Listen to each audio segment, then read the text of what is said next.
ಅತಿ ಪರಿಶುದ್ಧವಾದ ನಾಮಕ್ಕೆ ಸ್ತೋತ್ರವಾಗಲಿ. ಕ್ರಿಸ್ತನ ಕೃಪೆ ಇನ್ನೊಂದು ಮುಂಜಾನೆಯಲ್ಲಿ ಈ ಉದಯ ಕಾಲದಲ್ಲಿ ನಾನು ನಿಮ್ಮೆಲ್ಲರನ್ನ ದೇವರ ವಾಕ್ಯಗಳಿಂದ ಭೇಟಿ ಮಾಡುವುದರಲ್ಲಿ ಸಂತೋಷ ಉಳ್ಳವನಾಗಿದ್ದೇನೆ.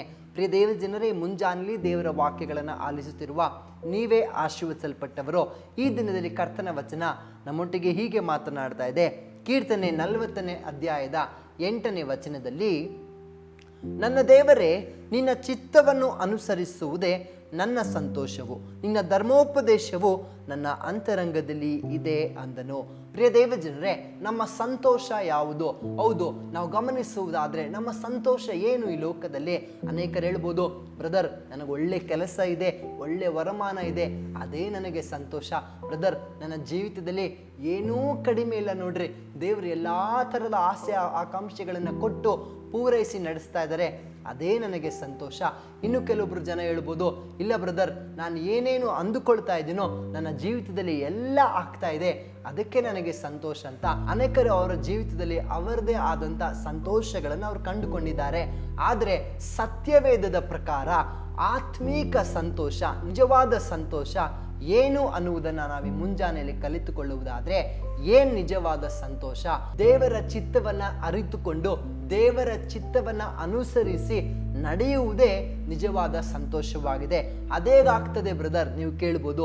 ಪ್ರಿಯ ದೈವ ಜನರೇ, ಒಂದು ಚಿಕ್ಕ ಹುಡುಗನನ್ನ, ಒಂದು ಚಿಕ್ಕ ಮಗುವನ್ನ ತೆಗೆದುಕೊಂಡ್ರೆ ಆ ಮಗುವಿಗೆ ಏನ್ ಕಾತುರತೆ ಇರ್ತದೆ ಅಂತಂದ್ರೆ, ನಾನು ಚೆನ್ನಾಗಿ ಏನಾದರೂ ಓದಿ ಒಳ್ಳೆ ರ್ಯಾಂಕ್ ತೆಗೆದುಕೊಂಡು ಆ ಮಗುವಿನ ಚಿಕ್ಕ ವಯಸ್ಸಿನ ಕ್ರಿಯೇಟಿವಿಟಿಗಳನ್ನು ತೋರಿಸಿ ಏನಾದರೂ ಒಂದು ಕ್ರಿಯೇಟಿವ್ ಆಗಿ ಮಾಡಿ, ಒಟ್ಟಿನಲ್ಲಿ ಆ ಮಗು ಏನಾದರೂ ಒಂದು ಮಾಡಿ ತಂದೆಯನ್ನ ಮೆಚ್ಚಿಸಬೇಕು, ತಂದೆ ಆಸೆಯನ್ನು ಪೂರೈಸಬೇಕು, ತಂದೆಯ ಬಾಯಿಂದ ಒಳ್ಳೆ ಶಬಾಷ್ ಅಂತ ಹೇಳಿಸಿಕೊಳ್ಳುವಂಥ ಒಂದು ಮಾತನ್ನ ಕೇಳಿಸ್ಕೊಳ್ಬೇಕು ಅನ್ನುವುದೇ ಆ ಮಗುವಿನ ಸಂತೋಷ ಆಗಿರ್ತದೆ. ಏನಾದರೂ ಚಿಕ್ಕ ಕ್ರಾಫ್ಟ್ ಐಟಮು ಚಿಕ್ಕ ಮಕ್ಕಳು ಮಾಡಿ ಅವರ ತಂದೆ ತಾಯಿಗಳ ಬಳಿ ತೋರಿಸುವಾಗ ಅದೇ ಅವರಿಗೆ ಸಂತೋಷ. ಯಾಕೆ? ಅವರ ತಂದೆ ತಾಯಿಗಳ ಆಸೆ ಬಯಕೆಗಳನ್ನು ಪೂರೈಸುವುದೇ ಒಂದು ಮಗುವಿನ ಸಂತೋಷ ಆಗಿರ್ತದೆ. ಅದೇ ಪ್ರಕಾರ ನಾವು ಅಪ್ಪ ಯೇಸುವಿನ ಚಿತ್ತವನ್ನು ಅನುಸರಿಸುವುದು, ಅದನ್ನು ನೆರವೇರಿಸುವುದೇ ನಮ್ಮ ಸಂತೋಷ ಆಗಿರಬೇಕು. ಹೌದು, ಆಸ್ತಿ, ಅಂತಸ್ತು, ವರಮಾನ, ಸಂಬಳ, ಕೆಲಸ, ಈ ಎಲ್ಲ ಕಾರ್ಯಗಳು ಇದು ಸಂತೋಷ ತರುವಂಥದ್ದೇ, ಹೌದು. ಆದರೆ ದೇವರಲ್ಲಿ ಯಾವುದು ನಿಜವಾದ ಸಂತೋಷ? ಅವರ ಚಿತ್ತವನ್ನು ನೆರವೇರಿಸುವುದೇ ನಿಜವಾದ ಸಂತೋಷ. ಎರಡನೇದಾಗಿ, ಆತನ ಧರ್ಮೋಪದೇಶವು, ಆತನ ವಚನ ವಾಗ್ದಾನಗಳು ನಮ್ಮ ಅಂತರಂಗದಲ್ಲಿ ಇರಬೇಕು. ತಂದೆ ತಾಯಿಗಳ ಮಾತು ಯಾವಾಗಲೂ ತಲೆಯಲ್ಲಿಯೂ ಮನಸ್ಸಿನಲ್ಲಿಯೂ ಇರಬೇಕು ಅಂತ ಯಾಕೆ ಹೇಳ್ತಾರೆ ಅಂತಂದರೆ, ಆ ವಚನಗಳು, ಆ ಮಾತುಗಳು, ದೇವರ ವಾಕ್ಯಗಳು ಅದು ಹೃದಯದಲ್ಲಿ ಇರಬೇಕು. ಅದು ಎಂದಿಗೂ ಕೆಟ್ಟು ಹೋಗುವುದಿಲ್ಲ. ಕೇಳಿಸ್ಕೊಂಡೇ ಬಿಡು ಅಂದರೆ ಅದು ಕೇಳಿಸ್ಕೊಂಡಿದ್ದು ಅಷ್ಟೇ, ಯಾವುದು ಕಾರ್ಯರೂಪವಾಗಿ ಬರುವುದಿಲ್ಲ. ಆದರೆ ದೇವರ ವಚನಗಳನ್ನು ನಾವು ಅಂತರಂಗದಲ್ಲಿ ಇಲ್ಲಿ ಶೇಖರಿಸಬೇಕು, ಹೃದಯದಲ್ಲಿ ಜಾಗೃತವಾಗಿ ಶೇಖರಿಸಬೇಕು. ಅದೇ ಸಂತೋಷ, ಅದೇ ಆಶೀರ್ವಾದ.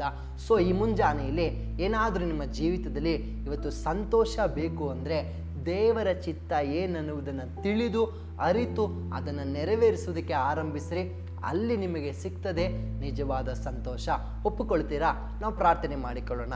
ಪವಿತ್ರಾತ್ಮನೇ, ನಿಮಗೆ ಸ್ತೋತ್ರ. ನಿನ್ನ ವಚನ ಪ್ರಿಯ ಮಕ್ಕಳೊಟ್ಟಿಗೆ ಹೀಗೆ ಮಾತನಾಡಿದಕ್ಕಾಗಿ ವಂದನೆಯ. ಹೌದು ಅಪ್ಪ, ನಿನ್ನ ಸಂತೋಷ, ಹೌದು ಅಪ್ಪ, ನಮ್ಮ ಜೀವಿತದಲ್ಲಿ ಅಪ್ಪ ನಿನ್ನ ಚಿತ್ತವನ್ನು ಅರಿತು ಅದನ್ನು ನೆರವೇರಿಸುವುದೇ ನಮ್ಮ ಸಂತೋಷ ಆಗಿದೆ. ಪ್ರಿಯ ಮಕ್ಕಳನ್ನು ಆಶೀರ್ವದಿಸ್ರಿ. ಅವರ ಬದುಕಿನಲ್ಲಿ ಕರ್ತನೆಪ್ಪ, ಪ್ರತಿನಿತ್ಯವೂ ನಿನ್ನ ಚಿತ್ತ ಏನು, ನಿನ್ನ ಆಸೆ ಏನು, ನಿನ್ನ ಆಲೋಚನೆ ಏನನ್ನುವುದನ್ನು ಅರಿತುಕೊಂಡು ಅದನ್ನು ನೆರವೇರಿಸುವುದರಲ್ಲಿ ಪ್ರಿಯ ಮಕ್ಕಳು ತೊಡಗಿಸಿಕೊಳ್ಳುವಂತೆ ನಿನ್ನ ಚಿತ್ತವನ್ನು ನೆರವೇರಿಸಿ ಅಲ್ಲಿ ಅವರ ನಿಜವಾದ ಸಂತೋಷವನ್ನು ಕಂಡುಕೊಳ್ಳುವಂತೆ ಸಹಾಯ ಮಾಡು. ಅವರ ಜೀವಿತಗಳನ್ನು ಆಶೀರ್ವದಿಸ್ರಿ. ನಿನ್ನ ವಚನಗಳನ್ನು ಅವರ ಹೃದಯದಲ್ಲಿಯೋ ಅವರ ಅಂತರಂಗದಲ್ಲಿಯೋ ಜಾಗರೂಕವಾಗಿ ಅವರು ಅದನ್ನು ಗಮನಿಸಿಕೊಳ್ಳುವಂತೆ ಸಹಾಯ ಮಾಡು. ಅವ್ರ ಜೀವಿತವನ್ನು ಆಶೀರ್ವದಿಸ್ರಿ. ಸಂತೋಷ ಸಮಾಧಾನಗಳಿಂದ ತುಂಬಿ ನಡೆಸ್ರಿ. ಯೇಸು ಕ್ರಿಸ್ತನ ನಾಮದಲ್ಲಿ ತಂದೆಯೇ, ಆಮೇನ್, ಆಮೇನ್. ದೇವರು ತಾನು ನಿಮ್ಮನ್ನು ಆಶೀರ್ವದಿಸಲಿ. Thank you. ಬೇಕಾದ ಸ್ಥಳ God's Grace Prayer Hall, Sunkadakatte, Magadi ಮುಖ್ಯ ರಸ್ತೆ, ಬೆಂಗಳೂರು 560091. ಗೂಗಲ್ ಮ್ಯಾಪ್ಸ್ ನಲ್ಲೂ ಕೂಡ ಗಾಡ್ಸ್ ಗ್ರೇಸ್ ಪ್ರೇಯರ್ ಹಾಲ್ ಎಂದು ನೀವು ಸರ್ಚ್ ಮಾಡಬಹುದು. Further details and prayer support, contact Word to God Ministries, Bangalore. Phone 9008725814, 9008725815. God bless you.